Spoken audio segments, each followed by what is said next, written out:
Assalamualaikum and good morning students. Let's begin with our maths class. Open your books page number 100, section 6.2. Today we will start factorization. So, factors of an expression are the expressions whose product is the given expression. तो हमने last chapter जो chapter number 5 में product लेनी सीखी थी, तो हमारे पास product आ जाया करती थी जब हम दो एक्सप्रेशंस को मल्टीप्लाई करते थे। ठीक है, तो अब हमें वो जो प्रोडक्ट थी जो हम लोग निकालते थे, अब वो हमें गिवन होगी, उससे हम लोग फैक्टर्स बनाएंगे।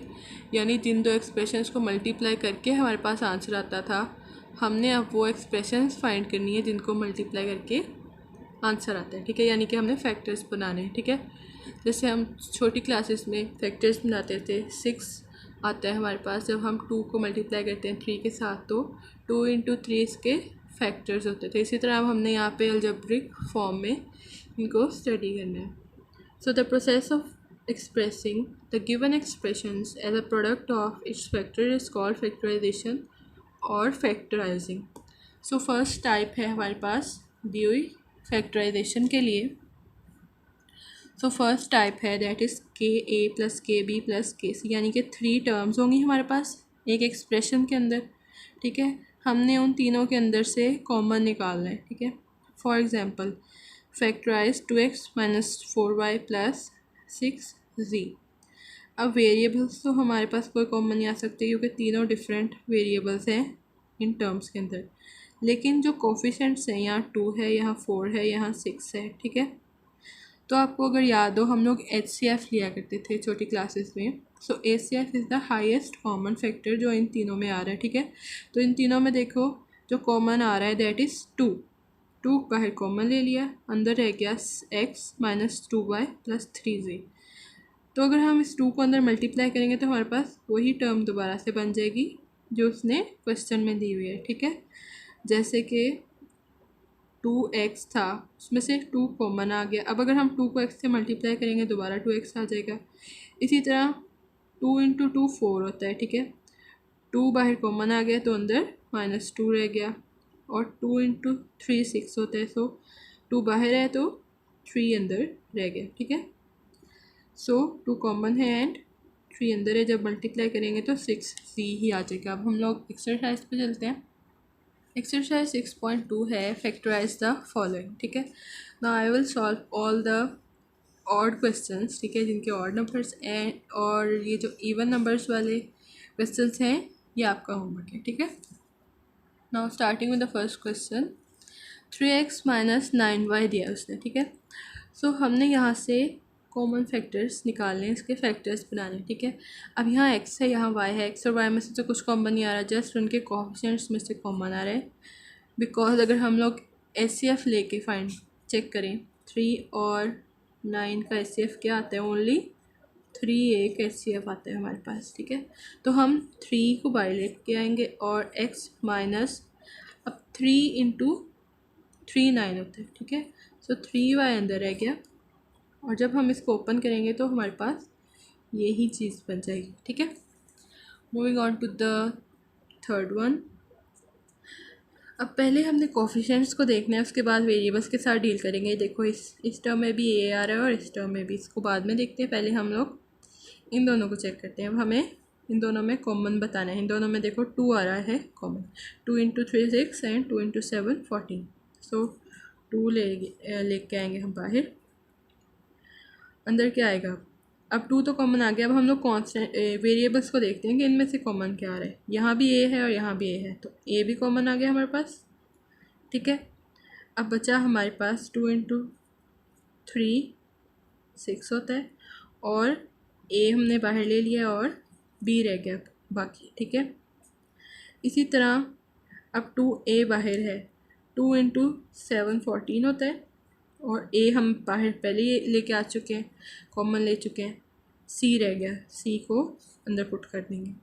ठीक है, अगर आपको समझ नहीं आ रही कि HCF कैसे, हमने ये 2 को कैसे बाहर लेके आए हैं, तो आप HCF लेके चेक कर सकते हो। ठीक है, और यहाँ हमारे पास जो सेंटर में साइन है वो एग्जैक्टली वही रहेगा। ठीक है, now fifth question is 30x³ minus 45xy।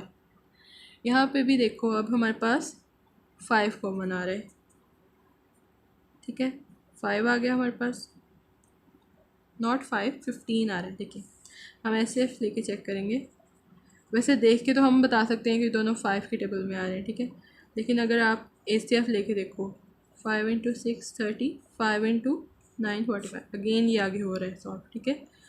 सो हमारे पास ACF आया 15, तो हमारे पास 15 आएगा बाहर कॉमन। अब यहाँ x³ है और यहाँ xy है, हमने वो पावर बाहर लेनी है कॉमन जो सबसे छोटी है। सो x की सबसे छोटी पावर यहाँ पे 1 है, ठीक है, सो हम अकेला x बाहर ले लेंगे। अब हम अंदर लेंगे 2, बिकॉज 2 × 15 30 होता है, और एक x तो बाहर आ गया। अब हमने यहाँ x² लेना है, बिकॉज जब हम x² को x से मल्टीप्लाई करते हैं तो हमारे पास x³ आता है, ठीक है, -3y, बिकॉज x बाहर आ चुका है और 45 में से हमने 15 जो है वो उसे बाहर कॉमन ले लिया और ओनली 3 अंदर रह गया, ठीक है। तो ये फैक्टर बन गए हमारे पास इस टर्म के, इस एक्सप्रेशन के। नाउ अब ये जो हमारे पास 7th क्वेश्चन है, इसके अंदर 3 टर्म्स हैं, ठीक है। तो देखो यहाँ पे 4, 3 और 2, इन तीनों में तो कुछ भी कॉमन नहीं है, ठीक है। तो हम मूव करेंगे वेरिएबल्स की तरफ, x³, यहाँ x², यहाँ x। तो मैंने आपको बताया कि हमने x की सबसे छोटी पावर को कॉमन लेना है, ठीक है, एक x कॉमन ले सकते हैं हम इसमें से, बिकॉज फिर उसके अलावा हमारे पास इस टर्म में से कॉमन लेने के लिए कुछ बाकी नहीं रहेगा, ठीक है। तो हम यहाँ से x कॉमन ले लेते हैं, अंदर रह गया हमारे पास 4x² + 3x + 2, बिकॉज हमने एक पावर बाहर ले ली है, अंदर की एक पावर लेस हो जाएगी, ठीक है। जब आप इसे मल्टीप्लाई करेंगे तो आपके पास एग्जैक्टली ऊपर वाली टर्म ही बन जाएगी। अब 9th question, x³ × y - x²y + xy²। सो आपने इन वेरिएबल्स को देख के परेशान नहीं होना, आपने जस्ट इसमें से मैंने आपको बताया सबसे छोटी वाली पावर देखनी है, ठीक है। तो यहाँ पे देखो x की सबसे छोटी पावर क्या है, 1 है, तो x ले लिया हमने। उसके अलावा y की सबसे छोटी पावर क्या है, 1, तो x y आ गया हमारे पास कॉमन। अब देखो अब हमने सभी में से x y की एक पावर लेस कर देनी है, बिकॉज हमने दोनों की एक पावर बाहर कॉमन ले ली, ठीक है। सो x³ था, ये x² आ जाएगा, और y हमने कॉमन ले चुके हैं इसलिए यहाँ नहीं दोबारा से लिखेंगे, -x² है यहाँ पे और साथ में y है, तो हमने दोनों की एक पावर लेस करनी है। सो यहाँ अकेला x आ जाएगा और y बाहर ऑलरेडी है, ठीक है, प्लस अब हम x बाहर ले चुके हैं पहले, ठीक है, और y² में से एक y बाहर है और एक y यहाँ आ जाएगा, ठीक है। तो ये हमारे पास फैक्टर्स बन गए इस पूरी टर्म के। दोबारा से देखें, हमने क्या किया है कि हमने सबसे छोटी पावर्स लेनी है वेरिएबल्स की कॉमन, ठीक है, बिकॉज सबसे छोटी पावर जो है वो सभी में एग्जिस्ट कर रही है, ठीक है। जैसे यहाँ x है और यहाँ y भी है, लेकिन y का स्क्वायर है, लेकिन यहाँ एक स्क्वायर है और यहाँ y है, तो हम इसमें से भी x y कॉमन ले सकते हैं और इसमें भी सिर्फ x y कॉमन ले सकते हैं, इसलिए हमने x y को कॉमन लिया, बिकॉज ये तीनों टर्म्स में से कॉमन आ सकता है। Moving on to the question number 11, x² y² z² - xy z² + xyz। So I have told you कि हम सबसे छोटी वाली पावर को कॉमन लेंगे, ठीक है। तो सबसे छोटी पावर 1 1 एंड 1, x की भी 1 पावर, y की भी और z की भी। सो हम लोग लेंगे x y and z power common.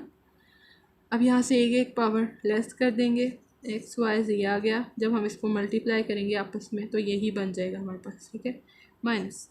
अब x और y तो हम ले चुके common, only z, x y and z common ले चुके, ओनली z की पावर 2 है, तो इसमें से जब 1 लेस करेंगे तो ओनली z रह जाएगा, ठीक है, प्लस अब x y z जो है इसको पूरे को हम बार कॉमन ले चुके हैं, इसकी जगह पे हम लिख देंगे 1।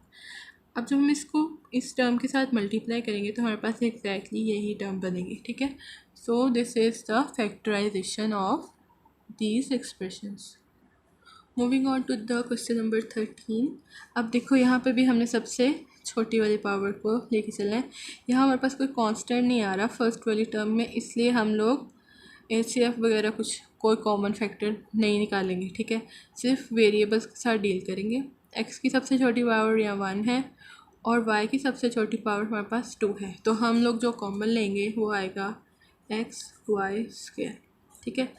अब आगे चलेंगे तो देखो y की पावर 2 बाहर ले ली, 4 - 2 अकेली 2 पावर अंदर रहेगी। जब हम इसे ओपन करेंगे तो x × y 4 आएगा जब इनको आपस में मल्टीप्लाई करेंगे, -3 एज इट इज़। x हम कॉमन ले चुके हैं, y की पावर 3 है, हम 2 बाहर ले चुके हैं और अकेली 1 पावर अंदर रहेगी, ठीक है। -XY² एज इट इज़ हम बाहर ले चुके हैं, सिर्फ 6 रह गया अंदर, ठीक है। तो ये फैक्टर्स बन गए हमारे पास। Next one 77x² y - 33xy² - 55x²y²। So सबसे छोटी पावर से स्टार्ट करेंगे। पहले तो देखो यहाँ पे हमारे पास जो कोफिशिएंट्स हैं उनमें 11 कॉमन आ रहा है क्योंकि ये तीनों 11 के टेबल में आते हैं। उसके अलावा x और y की 1 पावर कॉमन आएगी, ठीक है। तो अब यहाँ हमारे पास आया 7x, बिकॉज x की पावर 2 थी, इसको स्प्लिट कर दिया हमने, 1 पावर कॉमन ले ली है और 1 पावर अंदर रहेगी और y कॉमन ले चुके हैं, -3x हम कॉमन ले चुके हैं, y की पावर 2 है, ठीक है। तो हम एक y को तो बाहर लेके जा चुके हैं, एक y अंदर बाकी रह गया, -5। अब x² y² है, ठीक है। तो x और y की एक पावर हम कॉमन ले चुके हैं और एक अंदर रह जाएगी, ठीक है।